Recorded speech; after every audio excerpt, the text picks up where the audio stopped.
Muy buenas tardes, tengan apreciables maestrantes.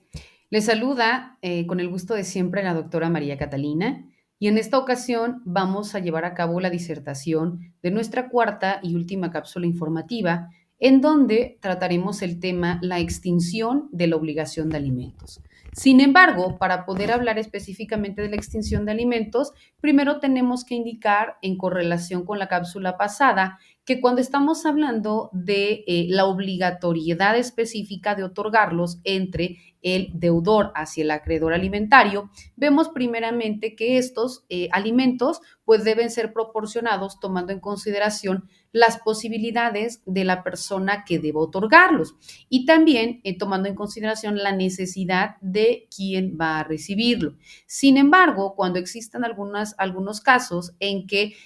los alimentos se deban otorgar o se puedan otorgar y que existan varias personas que deban, en este caso, proporcionarlos, entonces aquí el juez va a determinar qué cantidad va a proporcionar cada uno de los deudores alimentarios para que en el mismo sentido pues vayan cumpliendo con esta obligatoriedad, ¿verdad? Si por el contrario solo tuvieran posibilidad algunos de los deudores alimentarios, entonces en ese mismo sentido se repartirá el importe de los alimentos. Y si nada más uno tuviera la posibilidad, entonces él cumplirá con la obligación de los alimentos.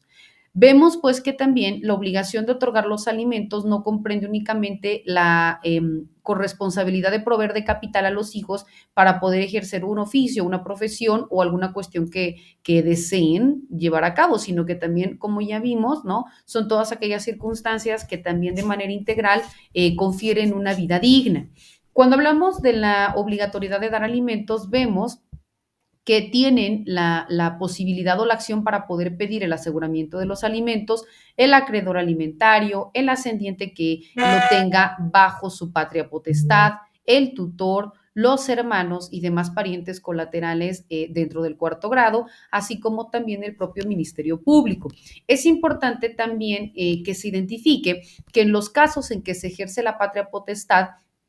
cuando gocen de una forma de reconocimiento de un usufructo o de una cantidad para un uso, goce y disfrute de alguna cosa en cuanto a los bienes del menor de edad o del hijo, vemos que el importe de los alimentos se va a tomar en consideración de manera proporcional a los saberes que le corresponden y que si por el contrario con esta cantidad no se alcanza a cubrirlos o a proporcionarlos, bueno, el exceso será en la persona o recaerá sobre la persona que en este caso pues ejerce la patria potestad, ¿verdad? Ahora bien, cuando hablamos de la extinción de la obligatoriedad de dar alimentos, vemos que tal y como lo señala nuestro artículo 320 del Código Civil Federal, cesa la obligación de dar alimentos cuando el que tiene la obligatoriedad pues carece de los medios para poder cumplirla. Y en ese mismo sentido, no únicamente por manifestación expresa, sino que también la autoridad tendrá que realizar a través de esta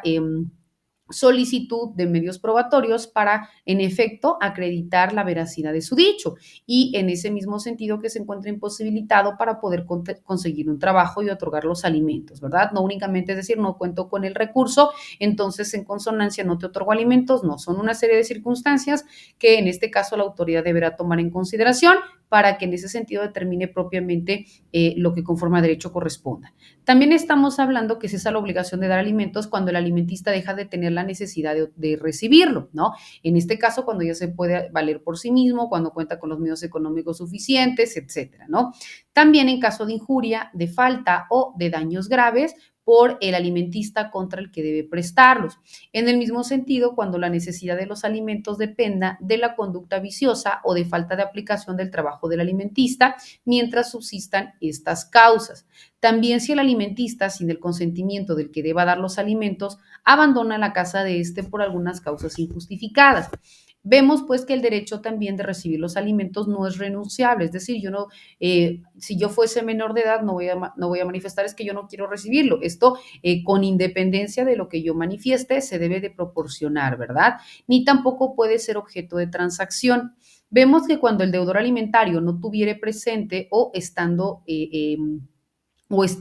pues se rehusare a entregar lo necesario para los alimentos de algún miembro de su familia que tiene el derecho de poder o de recibirlo, pues se considerará como responsable de las deudas que se contraigan para cubrir esa existencia, solo en cuantía estrictamente necesaria para ese objeto, siempre que no se trate de algún gasto que se considere como lujo, ¿no? Entonces, vemos pues que el deber de proporcionar alimentos termina, repito, para hacer una síntesis, cuando el que tiene la obligación no cuenta con los medios suficientes para cubrir con este importe, cuando el que tiene el deber, ¿no? O la facultad para poder recibirlo, pues deja de necesitarlo, cuando también quien deba de recibirlo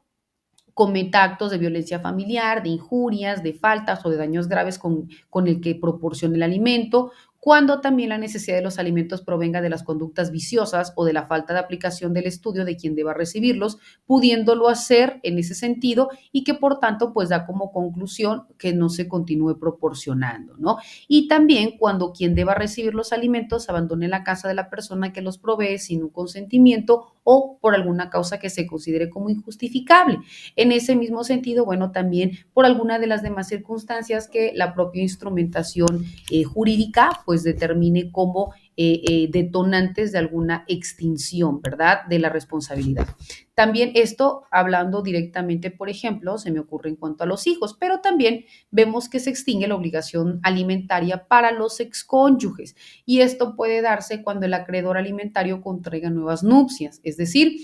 si por ejemplo, ¿no? Estuvimos casados 15 años y existe una jurisprudencia, se invocó que yo soy dependiente económica de mi exconcubino, de mi expareja, pero resulta que yo no trabajé, sufrí algún tipo de violencia económica, entonces no puedo trabajar o por alguna circunstancia no lo puedo realizar de manera temporal, entonces el juez ordena que en el mismo tiempo o por el mismo tiempo que vivimos casados, en ese mismo tiempo pues se me otorgue tal porcentaje de alimentos, ¿no? Sin embargo, repito, va a haber una extinción de la obligatoriedad de otorgar los alimentos cuando en el supuesto se me ocurre durante 10 años, ¿no? Pero resulta que en 3 años yo vuelvo a contraer matrimonio. Entonces, a partir de esa circunstancia, bueno, se extingue la obligatoriedad. También cuando el acreedor alimentario se une en concubinato, esto puede detonar en ese mismo sentido, ya sea porque se contraiga matrimonio o se une concubinato. Cuando el acreedor alimentario procrea un hijo con persona distinta al deudor alimentario, es decir, no se une en concubinato, pero tampoco contrae matrimonio, pero sí está embarazada de otra persona. Entonces también o puede detonar en una extinción de la obligatoriedad. También cuando se demuestre fehacientemente que el excónyuge acreedor alimentario cuenta con un empleo mediante el cual percibe una remuneración bastante para satisfacer sus necesidades, en este caso ya sean iguales o incluso cuenta con un salario mayor al que tiene el propio deudor alimentario. Entonces, vemos que en este tipo de circunstancias, pues es evidente que ya no existe un estado de dependencia económica y por tanto, al momento de que lo haga valer, en este caso el deudor alimentario, pues la autoridad en base a los medios probatorios, pues determinará, ¿no? Precisamente la extinción de la obligación de proporcionar estos. Vemos, apreciables alumnas y alumnos, que estos y otros temas son los que vamos a continuar disertando de manera muy puntual en nuestras sesiones virtuales, quedando, como siempre, a sus órdenes ante cualquier duda, comentario o aportación. Que tengan excelente día. Hasta luego.